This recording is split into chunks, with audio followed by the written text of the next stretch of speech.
ఇవాళ మనం మొక్కలు వాటి లైఫ్ స్టైల్ అంటే జీవన విధానం గురించి తెలుసుకుందాం. ప్లాంట్స్ ఎలా పెరుగుతాయి లేదా ప్రొడ్యూస్ అవుతాయి? మన చుట్టూ మనం చాలా మొక్కల్ని చూస్తూ ఉంటాం. ఎక్కడెక్కడ? గార్డెన్లో, పార్కులో, పొలాల్లో, ఇంకా అడవుల్లో. ఒక్కోసారి మొక్కలకి పూలు పళ్ళు ఉండటం కూడా కనిపిస్తాయి, ఇంకోసారి ఉండవు. ఎందుకంటే వేరే వేరే మొక్కలు వేరే వేరే వాతావరణం లేదా సీజన్లోనే పెరుగుతాయి కాబట్టి. కొన్ని మొక్కలు యాపిల్, క్యారెట్, ఇంకా వీట్ ధాన్యాలు వింటర్ సీజన్ అంటే చలికాలంలోనే పెరుగుతాయి. మీరంతా ఇంగ్లీష్లో ఒక ప్రావర్బ్ వినే ఉంటారు, an apple a day keeps the doctor away. Anand, నువ్వెందుకు నవ్వుతున్నావు? నాకు ఒక జోకు గుర్తుకొచ్చింది, చెప్పనా? ఆహా, చెప్పు చెప్పు. ఒకరోజు ఒక పిల్లవాడు వాళ్ళ అమ్మ దగ్గరికి వెళ్ళి ఇలా అన్నాడు, అమ్మా ఇది నిజమా? And Apple A day keeps doctor away. అమ్మ అన్నది, అవును నిజమే. పిల్లవాడు అన్నాడు, అలా అయితే నాకు ఒక యాపిల్ కావాలి. ఇప్పుడే, ఎందుకంటే నేను డాక్టర్ అంకల్ వాళ్ళ కిటికీ అద్దం బాలతో పగలగొట్టాను. జోక్ బాగుంది ఆనంద్, గుడ్. మనందరికీ తెలుసు కదా, లయన్ అడవికి రాజని. అలాగే ఫ్రూట్స్కి కూడా ఒక రాజు ఉన్నాడు. మీరెవరైనా చెప్పగలరా అది ఎవరో? సరే మరి, నేను మీకు కాస్త సాయం చేస్తానులే. ఆ పండు పిల్లలందరికీ ఎంతో ఇష్టం. అది ఎండాకాలంలో బాగా దొరుకుతుంది. ఈ పాటికి మీ అందరికీ ఐడియా వచ్చే ఉంటుంది. అదే మామిడి పండు, మ్యాంగో. అదే పళ్ళకి రాజు. అది ఎండాకాలం అంటే సమ్మర్లో బాగా దొరుకుతుంది. సరే, నేను మీ అందరికీ మ్యాంగో మీద ఒక పజిల్ చెప్తాను. ఒక బాస్కెట్లో 5 మ్యాంగోస్ ఉన్నాయి. వాటిని 5 పిల్లలకు పంచాలి.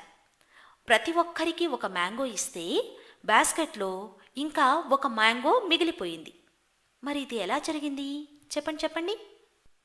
చివరి నిమిషంలో ఒక పిల్లవాడు వాళ్ళ ఇంటికి వెళ్ళి ఉంటాడు. లేదు, అందరికీ ఒక్కొక్కటి మ్యాంగో దొరికిందే. ఒక పిల్లవాడు ఎక్కడి నుంచైనా ఇంకో మ్యాంగో తెచ్చాడేమో. లేదు, అందరికీ తలా ఒక మ్యాంగో దొరికిందిగా. సరే, నేను చెప్పనా? ఏ పిల్లాడైతే చివరగా మ్యాంగో తీసుకున్నాడో వాడికి మ్యాంగో ఉన్న బాస్కెట్ దొరికింది. ఈజీ పజిల్, అవునా? చివరి పిల్లవాడు తన టర్న్ వచ్చేంత వరకు ఆగి ఉంటాడు. మ్యాంగోసే కాకుండా ఇంకా వాటర్మెలాన్, పంప్కిన్ లాంటి పళ్ళు, ఇంకా రైస్ లాంటి ధాన్యాలు కూడా సమ్మర్లోనే వస్తాయి. మనం ఏం తెలుసుకున్నామంటే అన్ని రకాల ఫ్రూట్స్, వెజిటబుల్స్, ఇంకా గ్రెయిన్స్ సంవత్సరం మొత్తం దొరకవు. ఎందుకంటే రకరకాల మొక్కలకి రకరకాల సోర్సెస్, వెదర్ అవసరం కాబట్టి. అవి నీరు, ఎండ, గాలి, నేలతో సహా కొన్ని మొక్కలకేమో ఎండ, కొన్నింటికేమో చలి అవసరం. మీకు తెలుసా పిల్లలు, రైస్ అంటే బియ్యం. ఇది కొన్ని ప్రదేశాలలో అంటే తమిళనాడు, వెస్ట్ బెంగాల్ అండ్ ఆంధ్రప్రదేశ్లో ఎక్కువగా తింటారు.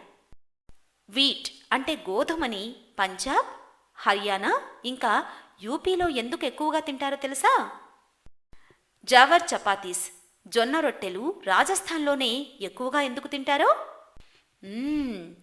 ఎందుకంటే రకరకాల ప్రదేశాలలో ప్రజలు రకరకాల ధాన్యాలు తింటారు. ఎక్కువ మంది ఏవైతే వారికి ఈజీగా దొరుకుతాయో వాటిని తింటారు. క్లైమేట్ అండ్ సాయిల్ వల్ల తమిళనాడు, వెస్ట్ బెంగాల్, ఇంకా ఆంధ్రప్రదేశ్లో రైస్ ఎక్కువగా పండుతుంది.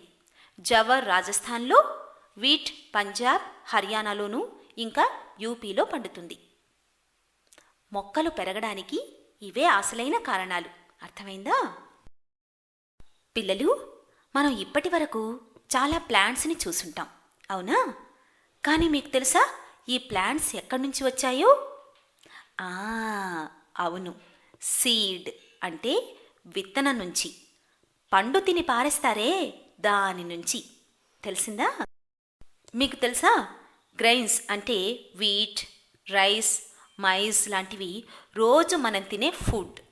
అవి కూడా సీడ్సే కదా. ఎక్కువగా సీడ్స్ లోపల చిన్న పిల్ల మొక్క ఉంటుంది. అదే పెరిగి పెద్దదై ప్లాంట్గా మారుతుంది. మీ అందరికీ మన నేషనల్ ట్రీ ఏంటో తెలుసా? అదే బన్యాన్ ట్రీ. చాలా పెద్ద చెట్టు. అది కూడా చిన్న సీడ్ నుంచే వస్తుంది. చూసారా ఎంత సర్ప్రైజింగ్ విషయమో.